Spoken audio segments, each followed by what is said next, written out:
Hello. So, participatory research, we've talked about it before. So, why are we bringing it up again? Because our ways of working, they are changing. AI is transforming everything, including research. Let me take you back for a second.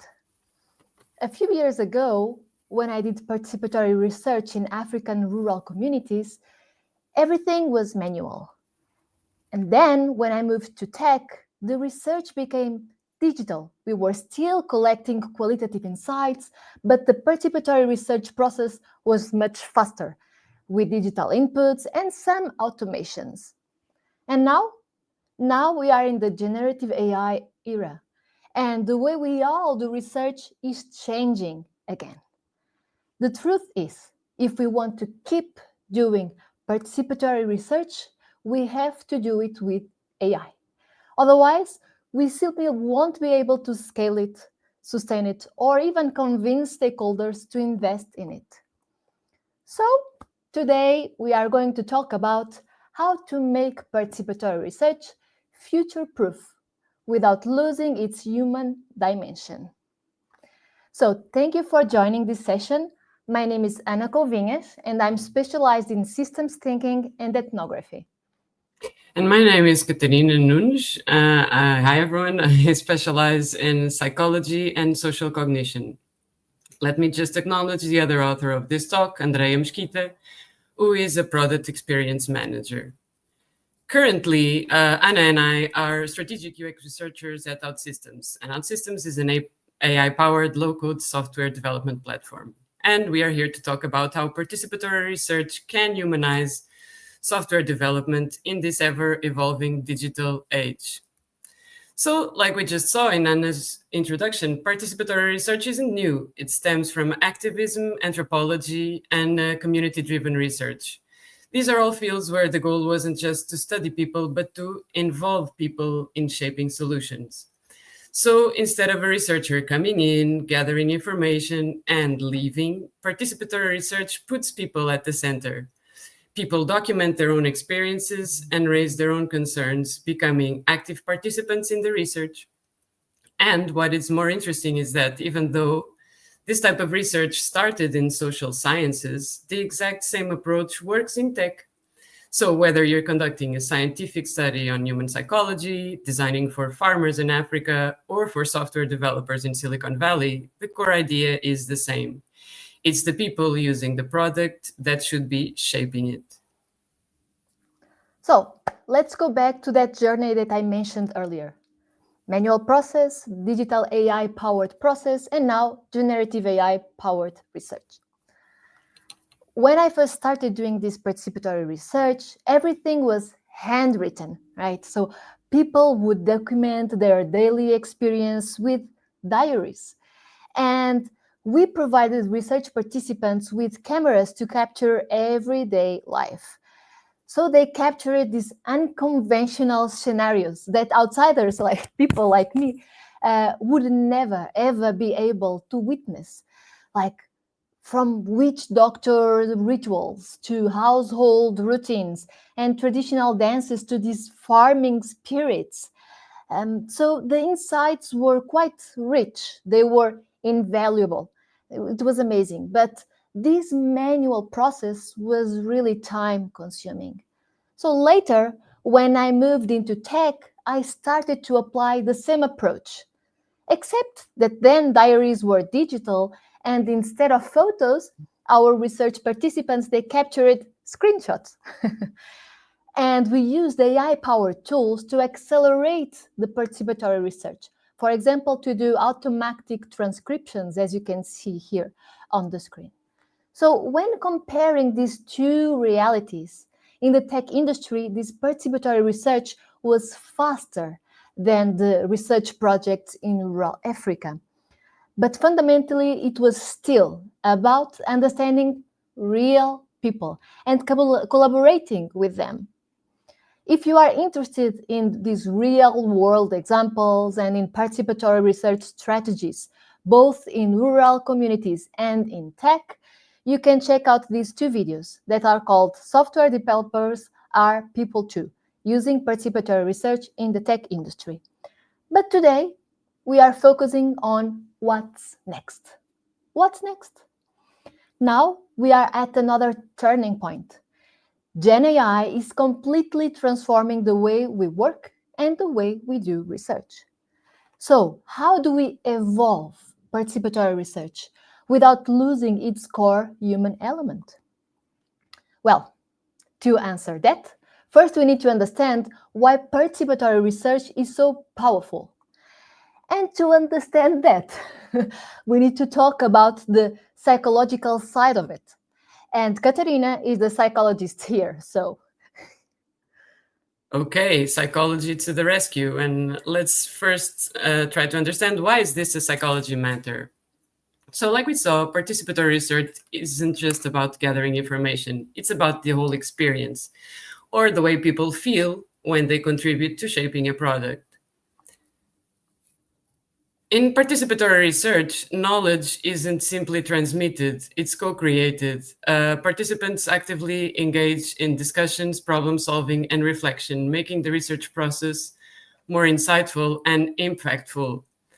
In fact, participatory research shapes both the mindset and actions of participants, driving real benefits for the research and even for the business.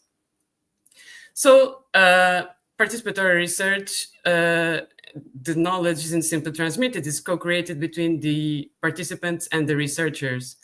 And can you please move to the next slide? This ties to the idea of social constructivism, which tells us that knowledge is built through the collaboration, dialogue, and shared experiences. By having researchers and participants working together, we create deeper insights that wouldn't emerge in other research methods. Another particular aspect of participatory research projects is that taking part in them strengthens the notion of social identity. What does this mean? What is the notion of social identity? So people see themselves through the groups they belong to, and they take on the group's identity as their own. So research participants who belong to a group of, say, developers feel more connected to a research initiative where the subject matter is, for instance, the developer experience. So essentially, these developers do take greater responsibility for the research outcomes. This leads to more thoughtful contributions and a stronger commitment and alignment with the research goals.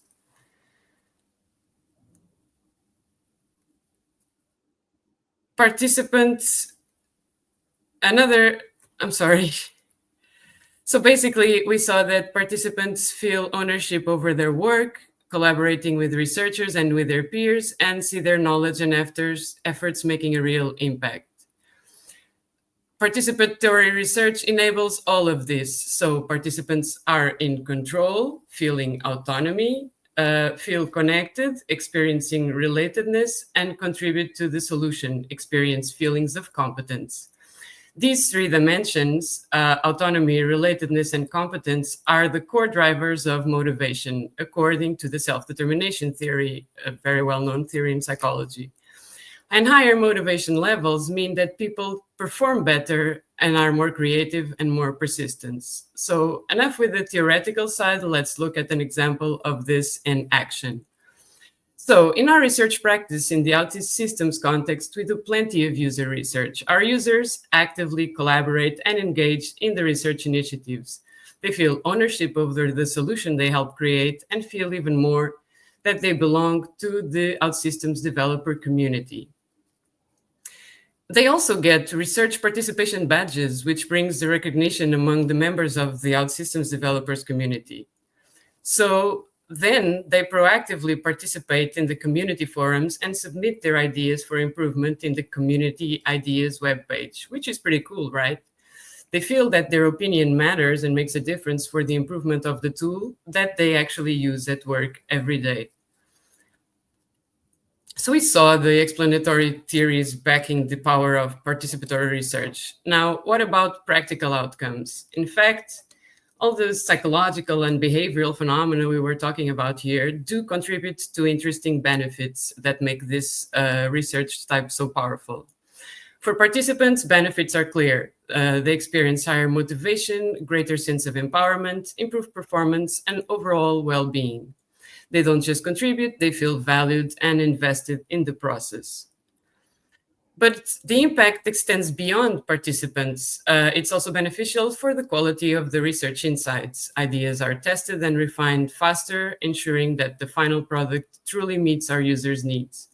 This has a direct impact on product quality and innovation.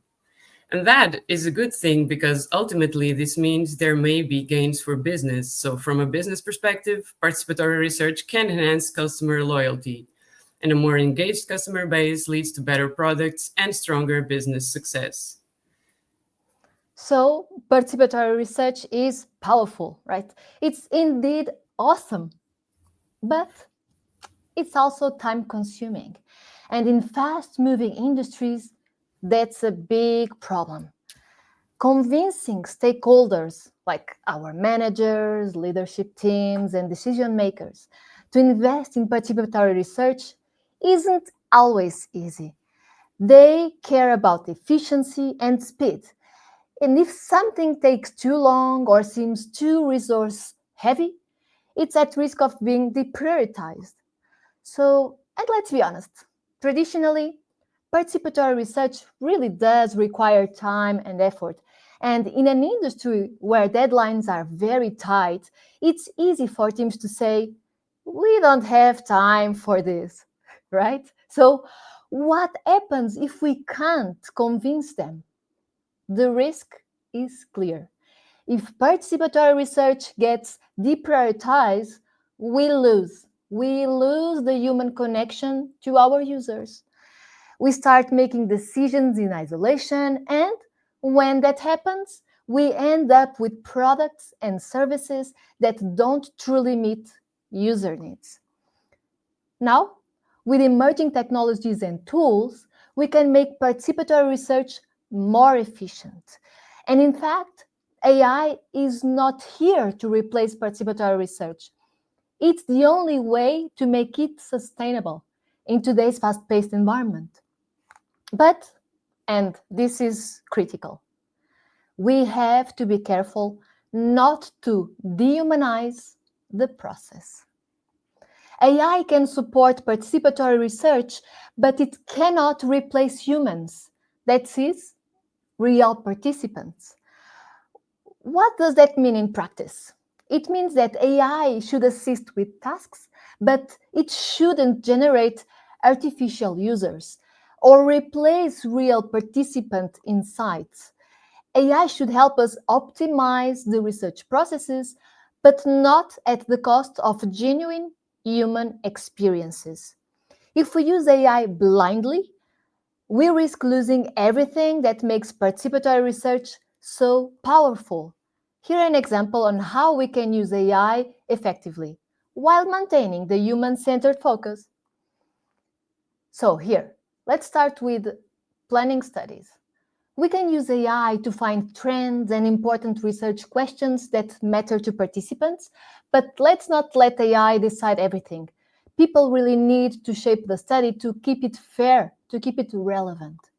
Next, while we are conducting the research, we can use AI to help us to do note taking and automatic translating so we can focus on real conversations. This is very important that we don't let Gen AI replace real human participants. When we are analyzing data, let's use AI to quickly sort and find patterns in the data, making it easier to understand. But don't let AI decide what the data really means, right? So only people can understand context, empathy, nuance. And finally, when we are doing the reports of the research, let's use AI to create charts and summaries that help explain the findings clearly, but let's not use AI to take over the storytelling, right? Only people can bring this depth, this empathy, and the true meaning of their experiences to the narrative. So, if we use AI wisely, we can keep real users at the center. and at the same time make participatory research more scalable, more efficient, and most importantly, more convincing to stakeholders. The key takeaway here is AI isn't a threat to participatory research. It's the tool that will allow it to survive. Researchers should use AI as a collaborator, not as a replacement for humans. In a nutshell, just to wrap up, if instead of humans we perform research with AI generated participants, the research process will be faster, but it's only a quick win. When we collaborate with humans, the real users of our product or services, these people feel motivated, they feel engaged. And when they feel that they contribute to the improvement of a product or a service that is for them, that affects their daily lives. So what happens is that they feel ownership. And because they feel engaged, during these research activities, these participants give detailed and contextualized feedback, which leads to richer research insights. Also, they talk positively about the product and service with other people, which is good for the business, right? The word of mouth. Machines, they feel nothing, of course, right? And we won't have all these psychological and social benefits that result from the collaboration between researchers and research participants. Because in reality, these AI generated participants, they are just machines, right? They are machines. So, and participatory research methods, they emphasizes even more the feeling of engagement and ownership because makes participants co-creators rather than just subjects of study. And of course, with these co-creators, the research insights are richer, which leads to research recommendations for the business with a higher confidence level and less risk. And like we mentioned before, it also contributes to having more customer loyalty, which is good for the business. So, participatory research is a win-win situation for both participants and the business. Thank you very much. Excellent. Thank you very much. I think you're definitely on the selling participatory research there. Win-win for everybody. No, thank you very much for the case study. It was really interesting going into all of the different aspects. Again, just to repeat, if anybody has any questions, I did miss a question from the last session that came in just at the end. So please do try to get your questions in early before we run out of time. But I'll lead off with the first question. Because when you were saying don't use AI kind of interviewees, there is also the point about what about AI interviewers? Because there are a couple of tools out there now that you can put in, and their pitch is basically, we'll talk to real humans, but you can only scale to how many people you can talk to because you're one person. But we can interview 1,000 people overnight. And it's like, we'll follow whatever script you give us. What are your thoughts on that? So it's similar because what happens is all these benefits that come from participatory research, they actually come from this relationship, this exchange, this communication between humans. If we take human from one side of the relationship, all this feeling of belonging, relatedness, we lose it. We lose this word of mouth. We lose this human contact that make people feel that they own, that they are engaged, right? Of course, that we are talking about a type of research that in which we are studying. It's for longitudinal studies in which we are studying the source of problems, or we are doing generative research, which means that is not quantitative, is more qualitative. We are trying to understand the problems. We are trying to understand how people think, how people feel. This is why we need participatory research. There are other types of research that they need more quantity and less qualitative research methods, and that most likely AI can accelerate more the process, but with qualitative, with these kind of things in which we are really exploring and trying to understand the deep of the humans and their lives, it's important to keep this human connection. Katerina, do you want to add something as a psychologist? I totally agree with you. And yeah, it's the social nature, the co-constructivism. I mean, if you interview, like you said, Rory, 1,000 people a night, you'll still have plenty of data in the morning, and AI can help you process that data. But that won't be in cases of this participatory research. Of course, this is not the best research method, perhaps for all research problems. That's not what we're advocating.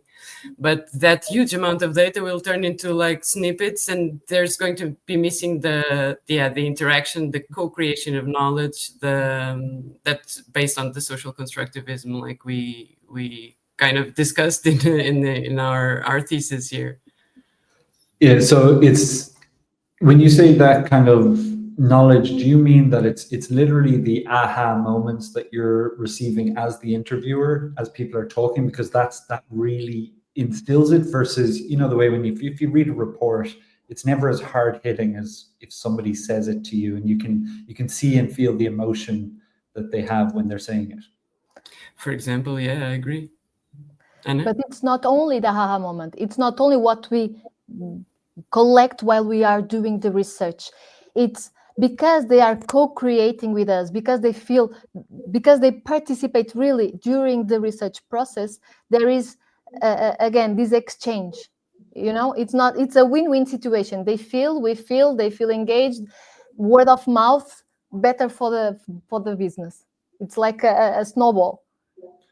And just to kind of tie in, because you mentioned one about cost, and that is a big factor for a lot of companies. I'm actually a big fan of having the full development team in a lot of research interviews, because when you're picking something up, you pick up different things depending on your background. So a developer sitting in and listening to an interview would pick up on very different things to a designer, to a researcher, Definitely. just given your personal backgrounds. So what's your opinion on that in terms of getting more of the internal team involved versus just a researcher? In our opinion, is a very good practice. It's something that we also apply at OutSystems every time that we can. Actually, it's often we bring the product managers, we bring developers, we bring architects, we bring people with us in the interviews. And please be aware that interviews and research sessions, participatory research sessions as well. And please be aware that we are talking mainly on while we are performing this research. Like the moment in which we are gathering is important to have the human with us. But then there are the other stages, right? We have the preparing stage, then we have the analysis stage and the reporting stage.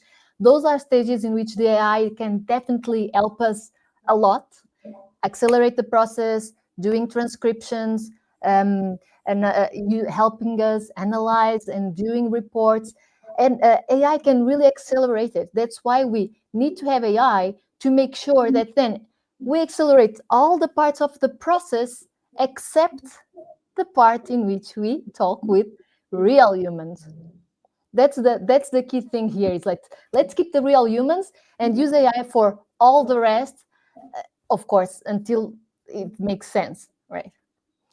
And I know you're against those AI. There's a couple of tools out there that have some AI fake users. Is there any value in it? Like, can it maybe Yes. a starting point Yes. get you started? Watch out. We are saying during that research phase in which we need to collect real information from users. But before the research, we have a phase in which we plan the research. While we are planning the research, it can be also handy to have these non-human participants to help us, for example, to test the script or to anticipate potential feedback from the user that we were not anticipating, and then we improve the script. So non-human research participants, they can be useful while planning for us to do dry runs and so forth to improve the script, improve the research plan, but not during the real research gathering information phase. Makes sense what I'm saying? While we are conducting the research. Yep. No, it's a great point of kind of helping. I love the analogy of fixing the script, because often you'll be in a talk with a real person. You're like, oh, I wish I had asked this, or I should have done something else. And it's too late at that stage. Yeah, it actually helps us like role playing with a machine without making other people losing time for the people. We role play, we waste the time of the machine. That is, it's okay. And so we are better prepared for real users while we are conducting the research, not before. And last question is just around the analysis. So is there a risk, or how do you mitigate rather the risk that people get lazy? And that's a lot of text to review and a transcript and trying to pull out my insights, whereas ChatGPT will do that in 10 seconds. So how do you avoid losing nuance and context in your interviews when you're doing that analysis step and utilizing those AI tools? Okay, from my side is really, and it comes also with experience. You know where you can use AI. It's very, very valuable to help you find the patterns, the initial patterns, to cluster the initial things, maybe even to raise some flags or raise some topics that we were not seeing, or interconnections. But then it's all right? It helps you in the beginning, but then you actually need to come in and validate everything and really perceive and assess if it's just losing all these nuances, all this empathy, all this non-verbal communication that is missed with AI. Katarina, do you want to add something? Yes, I was thinking that this actually connects to the question kind of that you were asking earlier about how AI doing interviews. I prefer to go to all the interviews I can when I am going to analyze the data later on, because I'm already learning while interviewing the users. People here at the team say that, yeah, I'm always in every user interview, because I do feel it really helps you to overcome those challenges that AI and an analyst alone would not have the context that you have. So I think that going to talk to the users is the easiest way to prepare for that data analysis moment. Brilliant. Well, thank you both. I think we're just up at time now, so thank you both for that. Great talk. And it's really interesting. I love hearing how people are using AI and how they're not using AI to kind of accelerate, because as you said, it's a fact of life. It's out there. It's something that people are going to use. So let's use it in the best way possible. Yeah. Mm-hmm. Exactly. All right. Well, thank you very much. Thank you. Thank you.